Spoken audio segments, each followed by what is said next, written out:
Hello friends, मैं हूं Himanshu Patel, assistant professor in mechanical department from Newtech Institute of Technology. तो आप अच्छे से जानते हैं कि there are one subject operation research, उसमें ट्रांसपोर्टेशन एक चैप्टर है जिसके अंदर initial feasible solution find out करने के लिए 3 मेथड है। First one is north west corner method, second is least cost method and third is Vogel's approximation method. तो आज हम वॉगल्स अप्रोक्सीमेशन मेथड के बारे में पढ़ेंगे। तब देखोगे, सबसे पहले हम ये जो भी डेटा दिया होगा उसको इस तरह से टेबुलर फॉर्म में हम उसको कन्वर्ट करेंगे। तो आप यहाँ पे देखोगे कि A B C and D, ये जो 4 हमारे पास फैक्ट्री है हमारे न्यूमेरिकल में, जहाँ पे ए फैक्ट्री में टोटल प्रोडक्शन होता है 20 यूनिट्स, बी फैक्ट्री में टोटल प्रोडक्शन होता है 15 यूनिट्स, लाइकवाइज सी में 25 एंड डी में 40 यूनिट प्रोडक्शन होता है। और उसी प्रोडक्ट का M1 लोकेशन पे डिमांड है 30 यूनिट्स, M2 लोकेशन पे डिमांड है 20 यूनिट, M3 लोकेशन पे डिमांड है 25 यूनिट्स एंड M4 लोकेशन में डिमांड है 25 यूनिट्स। तो सबसे पहले हमें क्या करना है कि सप्लाई का समेशन करो एंड डिमांड का समेशन करो, और दोनों इक्वल होना चाहिए। आप यहाँ पे समेशन करोगे तो दोनों का समेशन 100 आएगा, मीन्स यहाँ पे इस टेबल में हमें कुछ चेंज करना नहीं है। और यहाँ पे देखोगे कि ये जो डेटा दिया हुआ है लाइक 3, तो ये 3 क्या इंडिकेट कर रहा है, तो ए फैक्ट्री में से एक यूनिट अगर हम M1 लोकेशन पे या M1 वेयरहाउस में ट्रांसपोर्ट करेंगे तो एक यूनिट का ट्रांसपोर्टेशन आएगा 3। उसी तरह 2 ये जो डिजिट है वो क्या इंडिकेट कर रहा है, अगर ए फैक्ट्री है उसमें से एक यूनिट अगर हम M2 वेयरहाउस में ले जाएंगे तो पर यूनिट कॉस्ट होगा 2 रुपीज़। उसी तरह हर जगह पे ये मैंने येलो कलर से मार्क किया हुआ है। तो वॉगल्स अप्रोक्सीमेशन मेथड में सबसे पहले आपको क्या करना है, हम रो वाइज प्रोसीजर करेंगे, जिसमें से सबसे पहले आपको क्या चूज करना है, ये जो यूनिट कॉस्ट दिया हुआ है 3, 2, 4, 1, उसमें से 2 मिनिमम क्वांटिटी आपको आइडेंटिफाई करना है। तो यहाँ पे देखोगे 2 मिनिमम क्वांटिटी कौन कौन सी हो जाएगी, दैट इज 1 एंड 2, और उसका जो डिफरेंस होगा आप यहाँ पे नोट डाउन करोगे। तो 2 एंड 1 का डिफरेंस होता है 1, तो हम यहाँ पे 1 लिखेंगे। उसी तरह बी रो में देखोगे तो मिनिमम 2 क्वांटिटी कौन सा है, दैट इज 2 एंड 3, तो यहाँ पे हम कितना लिख देंगे, 2 और 3 का जो डिफरेंस होगा 1, वो हम यहाँ पे लिखेंगे। उसी तरह सी रो में मिनिमम 2 क्वांटिटी है 2 एंड 3 और उसका डिफरेंस हो जाएगा 1, तो हम यहाँ पे लिखेंगे 1। तो इसी तरह आप डी में देखोगे तो डी में 2 मिनिमम क्वांटिटी कौन सी हो जाएगी, 1 एंड 3, और उसका डिफरेंस होगा 2, तो हम वो यहाँ पे लिखेंगे। उसी तरह हम कॉलम वाइज प्रोसीजर करेंगे। तो ये जो M4 कॉलम देख रहे हो, तो M4 कॉलम में 2 मिनिमम क्वांटिटी है 1 एंड 4, तो उन दोनों का जो 1 एंड 3, तो उन दोनों का जो डिफरेंस होगा दैट इज 2, वो हम यहाँ पे लिखेंगे। उसी तरह M3 कॉलम में 2 मिनिमम क्वांटिटी है 1 एंड 2 और उसका डिफरेंस हो जाएगा 1।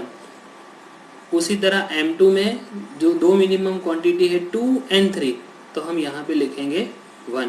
उसी तरह M1 में लिखेंगे 1। अब आपको क्या करना है, ये जो हमने डिफरेंसेस यहाँ पे लिखा है 1 1 1 2 2 1 1 1, ये जो टोटल 8 क्वांटिटी है उसमें से हमें कौन सा डिफरेंस लेना है, तो जो जिसका वैल्यू कैसा हो, मैक्सिमम। तो यहाँ पे आप देखोगे तो मैक्सिमम वैल्यू कहाँ पे है, यहाँ पे है एक 2 और यहाँ पे दूसरा है 2। अब ऐसा कोई रूल्स नहीं है, यहाँ पे टाई हो रहा है। टाई हो रहा है मीन्स आप ऐसा रो सिलेक्ट करोगे कि जहाँ पे आप मैक्सिमम क्वांटिटी ट्रांसफर कर सको, लेकिन ये भी कोई रूल्स नहीं है, आप ये दोनों में से कोई भी एक सिलेक्ट कर सकते हो। तो फॉर आवर कन्वीनियंस मैं यहाँ पे ये रो जो है सिलेक्ट करता हूँ, और ये रो में से सबसे मिनिमम कॉस्ट, सबसे मिनिमम ट्रांसपोर्टेशन कॉस्ट कहाँ पे है, तो यहाँ पे है 1, तो यहाँ पे मैं यूनिट सबसे पहले ट्रांसफर करूँगा। तो यहाँ पे आप देखोगे कि डी में टोटल सप्लाई है 40 और उसी टाइम M3 पे डिमांड है 25, तो मैं यहाँ पे कितना यूनिट ट्रांसफर कर सकता हूँ, 25। तो मैंने यहाँ पे 25 यूनिट ट्रांसफर कर दिया। अब आप देखोगे कि डी में सप्लाई टोटल था 40, उसमें से 25 यूनिट मैंने यहाँ पे सप्लाई कर दिया है, तो कितना बचेगा यहाँ पे? तो यहाँ पे हम उसको थोड़ा क्रैश करके यहाँ पे हम लिख देंगे 50। और M3 जो कॉलम है वहाँ पे 25 ही डिमांड था जो फुलफिल हो गया है, तो यहाँ पे हम 25 को क्रैश करके लिखेंगे 00। तो आप देखोगे कि नेक्स्ट जब इंस्ट्रक्शन, यही प्रोसीजर हमें स्टेप बाय स्टेप करना है, लेकिन जब नेक्स्ट इंस्ट्रक्शन हम करेंगे तो उसमें M3 कॉलम को हमें कंसीडर नहीं करना है। इसीलिए मैं यहाँ पे एक लाइन ड्रॉ कर दे रहा हूँ, तो क्योंकि हमें अगली बार जब कैलकुलेशन करें तो उसमें गलती ना हो। तो लाइकवाइज उसी तरह हम आगे बढ़ेंगे। तो देखो ये टेबल जो पहले था वैसा ही टेबल है जिसमें मैंने M3 पे लाइन लगाया हुआ है, क्योंकि M3 का जो डिमांड था वो फुलफिल हो चुका है। अब हम ये M3 कॉलम को किसी भी तरह से हम कंसीडर नहीं करेंगे। तो चलो अगेन वहीं से स्टार्ट करते हैं। ए रो में मिनिमम दो क्वांटिटी कौन सा है? 1 और 2, तो उन दोनों का डिफरेंस हम यहाँ पे लिखेंगे। उसी तरह डी रो में मिनिमम क्वांटिटी है 2 और 3 और उसका डिफरेंस हो जाएगा 1। यहाँ पे दो मिनिमम क्वांटिटी है 3 और 5, डिफरेंस हो जाएगा 2। यहाँ पे दो मिनिमम क्वांटिटी है 3 और 4, तो डिफरेंस हो जाएगा 1। M4 में आप देखोगे कि यहाँ पे इस कॉलम में कोई चेंज नहीं हुआ है, तो जो प्रीवियस स्लाइड में हमने देखा था उसी तरह यहाँ पे डिफरेंस वही सेम आएगा। लेकिन M3 कॉलम को हमें कंसीडर नहीं करना है इस बार, क्योंकि उसका डिमांड फुलफिल हो चुका है, तो इसलिए मैं यहाँ पे करूँगा डैश। इसी तरह M2 में दो मिनिमम क्वांटिटी 2 और 3, डिफरेंस लिखूंगा 1। M1 कॉलम में दो मिनिमम क्वांटिटी है 2 और 3, तो उसका डिफरेंस हो जाएगा 1। तो फिर से हमें अब हमारे पास कितनी क्वांटिटी बचेगी? 1 2 3 4 5 6 और 7। तो ये 7 क्वांटिटी में से मुझे मैक्सिमम जो डिफरेंस होगा वो सिलेक्ट करना है। तो यहाँ पे फिर आप देखोगे कि यहाँ पे भी 2 है, यहाँ पे भी 2 है, जो दो मैक्सिमम क्वांटिटी है। अब ये दोनों में से आप कोई भी एक सिलेक्ट कर सकते हो। एक ये दो है और दूसरा ये है, तो आप इसमें से कोई भी एक, चाहे आप रो कॉलम M4 सिलेक्ट कर लो या रो C सिलेक्ट कर लो। तो हम यहाँ पे सिलेक्ट कर दें ये C रो, कोई भी कर सकते हो, मैंने यहाँ पे C सिलेक्ट किया हुआ है। तो अब इसमें से देखोगे ये 3 5 और 6 है। अब आपको ये ध्यान रखना है कि दो को मुझे कंसीडर नहीं करना है। तो ये तीन जो क्वांटिटी है उसमें से मिनिमम क्वांटिटी कौन सा है? 3। तो इस सेल में हम अब आगे सप्लाई करेंगे। तो यहाँ पे देखोगे आप M1 में डिमांड है 30 और C में जो मैक्सिमम सप्लाई कर सकते हैं वो 25। तो हम यहाँ पे 25 यूनिट सप्लाई कर देंगे। जब 25 यूनिट सप्लाई करोगे तो आप देखोगे कि ये C में अब कितना बचेगा? कुछ नहीं बचेगा, तो हम यहाँ पे उसको क्रैश करके 0 को लिख देंगे। और M1 में देखोगे तो 30 यूनिट डिमांड था जिसमें से 25 यूनिट उसको मिल चुका है, तो हम यहाँ पे 30 को क्रैश करके लिखेंगे 5।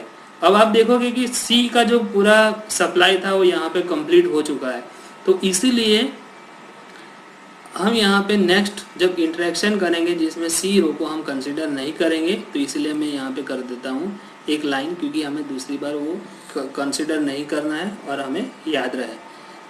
तो लाइकवाइज उसी तरह हम आगे बढ़ते हैं। देखो ये जो पहले टेबल था वही वाला टेबल है। अब फिर से चलो प्रोसीजर करते हैं सेम। ए रो में डिफरेंस है 1 और 2, तो डिफरेंस हो जाएगा 1। मिनिमम क्वांटिटी है बी रो में 2 और 3, तो डिफरेंस हो जाएगा 1, तो हमने यहाँ पे 1 लिखा। अब सी रो को कंसीडर नहीं करना है, तो हम यहाँ पे लिखेंगे डैश।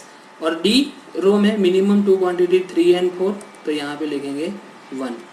M4 में देखोगे तो M4 में याद रखना है आपको 6 को कंसीडर नहीं करना है, तो 1 और 3 मिनिमम क्वांटिटी है जिसका डिफरेंस हो जाएगा 2। M3 को तो हमें कंसीडर नहीं करना है, तो हम यहाँ पे लिखेंगे डैश M2।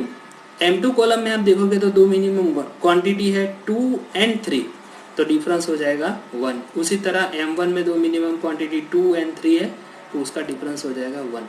अब हमें क्या करना है? सेम प्रोसीजर, ये जो 6 क्वांटिटी हमें मिली है उसमें से मैक्सिमम वैल्यू चूज करना है। तो आप देखोगे कि यहाँ पे मैक्सिमम वैल्यू कौन सा है? 2, तो हम ये 2 को सिलेक्ट करते हैं। मीन्स M4 कॉलम में अब हमें सप्लाई करना है। कहाँ पे सप्लाई करेंगे? कि जहाँ पे ट्रांसपोर्टेशन कॉस्ट मिनिमम हो।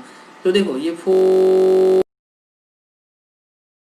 है वो 20 यूनिट्स है, बी में सप्लाई है अब 10, तो मैं यहाँ पे मिनिमम क्वांटिटी 3 है, तो मैं यहाँ पे 15 और 20, तो मैं 15 यूनिट यहाँ पे ट्रांसफ़र करूँगा। और आप देखोगे तो यहाँ पे अब डी में कुछ बचेगा नहीं, तो हम 0 कर देंगे। और M2 में अभी भी 5 डिमांड बाकी है, तो हम 20 को क्रैश करके 2 लिख देंगे। अब यहाँ पे आप देखोगे तो आगे सेम प्रोसीजर आप कर सकते हो, लेकिन हर एक जगह पे डिफरेंस सेम आ रहा था। मीन्स जहाँ जहाँ पे भी अब बाकी है वहाँ पे हम एलोकेट कर देंगे। तो यहाँ पे पहले एलोकेट करते हैं जहाँ पे डिमांड अभी 5 बचा है और सप्लाई 10 है, तो हम इसमें से 5 यूनिट यहाँ पे ट्रांसफ़र कर देंगे। तो आप देखोगे कि M2 का जो डिमांड है वो फुलफिल हो चुका है 0 और जो सप्लाई था बी में वो 10 था, अब बचेगा 5। और यहाँ पे भी 5 मैंने यहाँ पे सप्लाई कर दिया जो 5 डिमांड था, और ये 5, तो यहाँ पे भी 0 हम कर देंगे, यहाँ पे भी 0 हो जाएगा। और यहाँ पे तो आप देखोगे कि हर एक जगह पे हमने जो सप्लाई करना था वो हमने सप्लाई कर दिया है। तो हम नेक्स्ट अब ट्रांसपोर्टेशन कॉस्ट पे जाएंगे। तो आप देखो कि ये हमें अकॉर्डिंग टू वोगल्स अप्रोक्सीमेशन मेथड हमें ये एलोकेशन मिला है। अब ये एलोकेशन में आप ये भी चेक कर सकते हो कि ये देखो 20 + 5 + 5 + 5 25 15 + 25, इनको समीशन करोगे तो आपको 100 मिलेगा, जो पहले से हमारा टोटल डिमांड एंड सप्लाई था। तो हमने कहीं पे गलती नहीं किया है, वो आप चेक कर सकते हो। अब देखोगे तो ए में टोटल 20 यूनिट सप्लाई था, जिसमें से हमने 20 यूनिट किसको दे दिया है, M4 को। और जहाँ पे ट्रांसपोर्टेशन कॉस्ट था पर यूनिट 1 था, जिसमें 20 यूनिट हमने सप्लाई किया, तो ट्रांसपोर्टेशन कॉस्ट क्या हो जाएगा 20 × 1। उसी तरह बी में जो 50 सप्लाई था उसमें से 5 यूनिट हमने M1 को दिया, 5 यूनिट M2 को दिया और 5 यूनिट M4 को दिया। उसी तरह सी में जो सप्लाई था 25, वो सारा हमने कहाँ पे सप्लाई कर दिया है, M1 में। और डी में जो टोटल 40 यूनिट था, जिसमें से 15 यूनिट हमने सप्लाई किया है M2 में और 25 यूनिट हमने सप्लाई किया है M3 में। तो उसी तरह ये सारा एलोकेशन हमें मिल गया। अब चलो हम total transportation cost find out करते हैं। तो टोटल ट्रांसपोर्टेशन कॉस्ट मिलेगा, यहाँ पे 20 यूनिट हमने ट्रांसफ़र किया, पर यूनिट का कॉस्ट था 1, तो 20 × 1। उसी तरह 5 × 2, 5 × 4, 5 × 3, 25 × 3, अगेन 15 × 3, 25 × 1। और ये जो हम टोटल इसका ये जो इटरेक्शन करेंगे हम, तो हमें टोटल ट्रांसपोर्टेशन कॉस्ट मिलेगा 210। तो इसी तरह हम ये जो 210 क्वांटिटी है, जिसको हम इनिशियल फिजिबल सॉल्यूशन बोलेंगे, जो हमें वोगल्स अप्रोक्सीमेशन मेथड से मिला है। अब ये भी ट्रांसपोर्टेशन कॉस्ट कम हो सकता है नहीं, वो चेक करने के लिए हमारे पास 2 मेथड है, stepping stone method and Modi method. तो दोनों में से जो सिलेक्ट करके अगर और भी चांसेस है तो और आगे हम इंटरेक्शन करेंगे और मिनिमम ट्रांसपोर्टेशन कॉस्ट पे ले आएंगे।